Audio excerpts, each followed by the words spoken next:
हुकूमत से दरखास्त करूंगा कि एडवर्टीजमेंट कम, इश्तिहारात कम दे और हवा से जरा जमीन पे आ जाए और नजदीक से लोगों को देखें और उनकी मुश्किलात हल करें। मुझे पूरा यकीन है और अल्लाह से यही दुआ करता हूं कि कोविड दोबारा ना आए, लेकिन दिल्ली वगैरह में थोड़ा थोड़ा आ गया है। मैं देख रहा हूं कि यहाँ लोग बहुत कम, ये जम्मू कश्मीर में बहुत कम मास्क पहनते हैं। ये खुदा के लिए ये मास्क पहना करिए, अपनी सेहत का ख्याल रखें, अपनी परिवार का सेहत का भी ख्याल रखें, पूरे सूबे की और मुल्क की सेहत का भी ख्याल रखें। जब हम जिंदा होंगे तभी हम सियासत भी कर पाए और एक नई तब्दीली के लिए तैयार हो जाइए। आप सबका बहुत बहुत शुक्रिया। हमारे यहाँ वकार रसूल साहब का और उनके सभी साथियों का, और जो दूर दूर से आप आए, आपका बहुत बहुत शुक्रिया। खुदा हाफिज, अस्सलाम वालेकुम, जय। इसलिए ये रियासत तब्दीली चाहता है और इस वक्त मैं आपसे गुजारिश करता हूं, बहुत कोशिश की जाएगी हिंदू और मुसलमानों को बांटने के लिए, कश्मीर और जम्मू को बांटने के लिए, गुज्जर और पहाड़ी को बांटने के लिए, शेड्यूल ट्राइब और शेड्यूल कास्ट को बांटने के लिए, ऊंची जात वाले और दूसरी जातों के बीच में बांटने के लिए कई किस्म के लालच दिए जाएंगे। तिजारत के लालच दी जाएगी, बिजनेस के, प्रमोशन के, पैसों की। लेकिन 5 अगस्त उन्हीं की तरह फिर पछताओगे। इसलिए मेरी गुजारिश है, उन घोड़ों को इस्तेमाल कीजिए जो तूफान में भी दरिया पार कर सके, जो आजमाए हुए हैं। आजाद साहब आगे बढ़ो, आजाद साहब आगे बढ़ो। आजमाए हुए घोड़ों का इस्तेमाल कीजिए, ऐसे लोगों का इस्तेमाल नहीं करेंगे कि जो तालाब में ही, छोटे से तालाब में ही खुद भी डूबेंगे और आपको भी डुबा देंगे। हिम्मत की जरूरत है, इकट्ठे होने की जरूरत है। हम सब हिंदू मुसलमान इस पूरे हिंदुस्तान के और इस रियासत के भी, कश्मीर के भी, जम्मू के भी, हम एक रहें और इकट्ठे रहे। हमारी हुकूमत जब थी, हमारे वक्त में, मेरे वक्त में, मैं पहली मीटिंगों में मैंने कश्मीर में भी बताया था, जम्मू में भी बताया था कि मेरी काबीना में अगर कोई वजीर ऐसा होगा जो धर्म की बुनियाद पे, मजहब की बुनियाद पे इंसाफ बांटेगा, वो मेरी काबीना में रहने के काबिल नहीं है। और मैं आज भी कहता, हमारे साथ कोई भी साथी है, अगर वो धर्म की बुनियाद पर, मजहब की बुनियाद पर, जात की बुनियाद पर इंसाफ कर देता है, तो वो सियासत के काबिल नहीं है। उसको मंदिर मस्जिद में अपनी पॉलिटिक्स करनी चाहिए। जो चुना हुआ नुमाइंदा हमारा भाई, उसको लिए सामने उसके सब वोटर एक जैसे हैं, चाहे वो किसी भी जात के हैं, किसी भी मजहब के। बीडीसी और डीडीसी नए बने हैं, इनकी चर्चा तो बहुत पार्लियामेंट में भी होती है, पूरे हिंदुस्तान में होती है, लेकिन इख्तियार कहां दिया? बना तो है, लेकिन इनको कहा जाता है बजट बनाओ, ये बेचारे प्लान बनाओ, और वो प्लान वापस आता ही नहीं है इनके 5 साल में जब तक। ये कोई 15,000 के लिए थोड़ी बनी, ये घर का काम करते हैं तो 50,000 कमाते। ये आपने कह दिया 15,000 दे दिया, हो गया काम। ये पॉलिटिकल लीडर है, चाहे किसी भी पार्टी का हो, पॉलिटिकल लीडर है। और पॉलिटिकल लीडर अपने लिए 15 या 10,000 तनख्वाह के लिए नहीं आया है, वो गरीब लोगों के लिए सड़क का काम देने आया, उसकी स्कूल के लिए आया, उसकी गली के लिए, उसकी नाली के लिए। क्योंकि बड़ा ज्यादा पैसा तो नहीं है, मैं ये नहीं कहूंगा कारखाना देगा या बड़ी सड़क, लेकिन जो छोटी छोटी उनकी कॉन्स्टिट्यूंसी में चीजें होती। लेकिन मैं भी 1-1.5 साल से जब जम्मू आता हूं, श्रीनगर आता हूं, हर बीडीसी मेंबर चाहे वो किसी भी पार्टी का हो, हर डीडीसी मेंबर जो किसी भी पार्टी का हो, वो हमसे यही कहता है कि साहब प्लान तो साल भर से ले लिया है, लेकिन वो वापस नहीं आया। इजाजत उनको अभी जाने की थी नहीं, लेकिन मैं मिनिस्टर था तो मैं उसी रास्ते से अंदर जाता आता था, सिर्फ इनॉग्रेशन नहीं किया। तो ये सब प्राणी आज कोई नई चीज नहीं दिखती।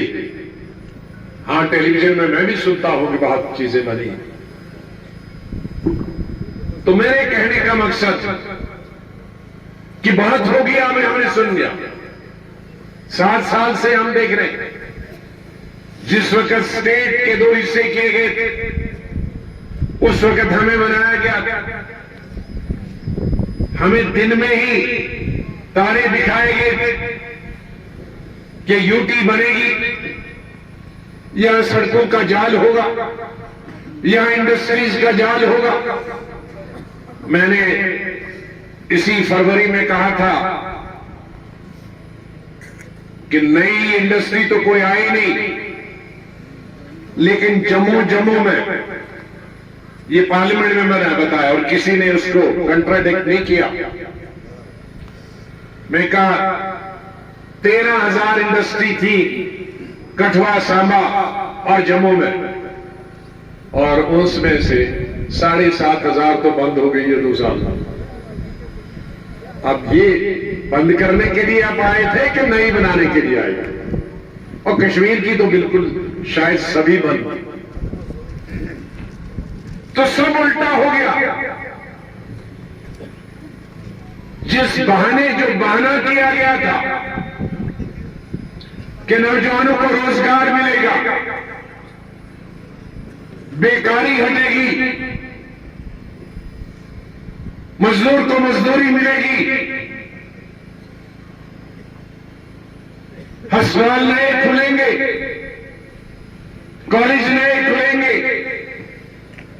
कहां है वो कॉलेज, कहां उनकी बिल्डिंगें, कहां अस्पतालों की बिल्डिंगें?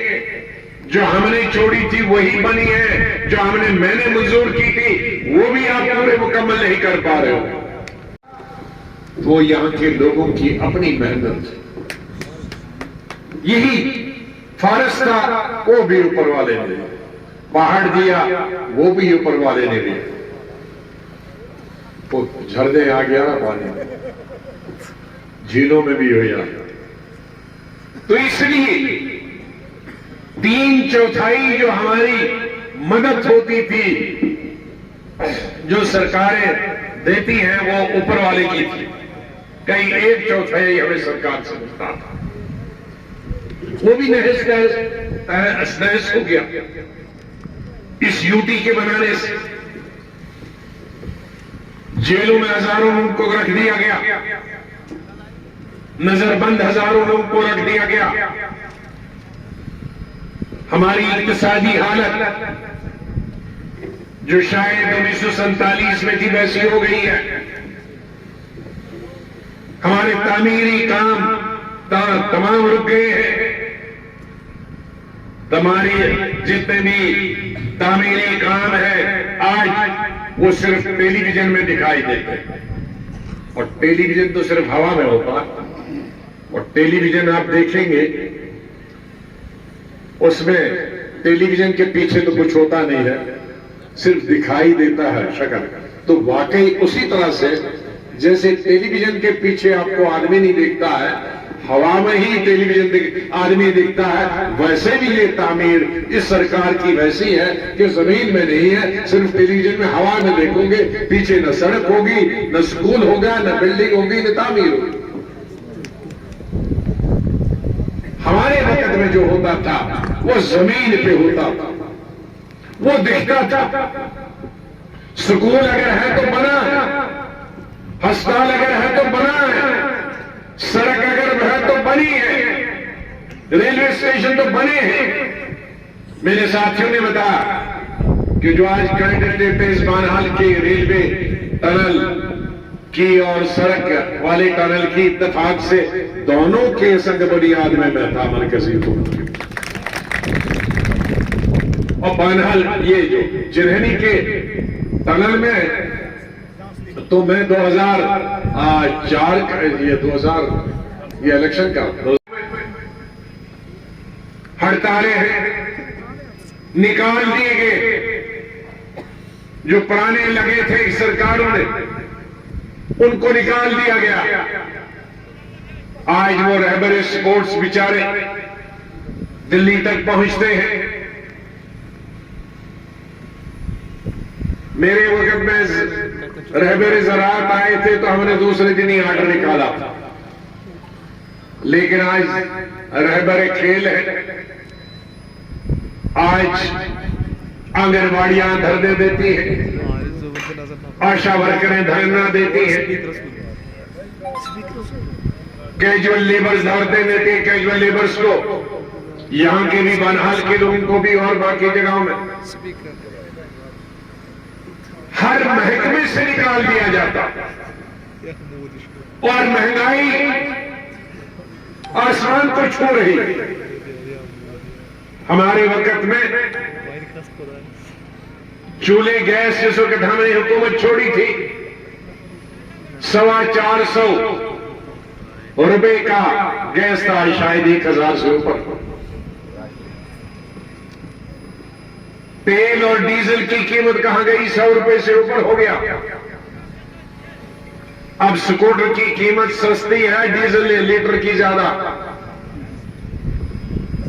खाने पीने की चीजों की कीमतें कितनी बढ़ गई है, पहनने की चीजों की कीमतें कितनी बढ़ गई है,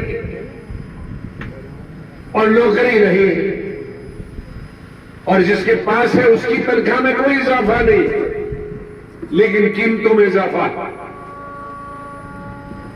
गरीब गरीब से तर हो गया इस महंगाई की वजह से, इस बेकारी की वजह से, इस बेरोजगारी में। और दो किस्म की बेकारी, पढ़े लिखे नौजवानों की बेकारी है, और जो कम पढ़े लिखे या बिल्कुल ही नहीं पढ़े लिखे हैं, जो बिल्डिंगों में जब बनती थी तो उनमें काम करते थे। मेरे वक्त में तो डबल शिफ्ट और ट्रिपल शिफ्ट में मजदूर काम करते थे। आज जो एक शिफ्ट में काम करने के लिए उनके पास काम नहीं,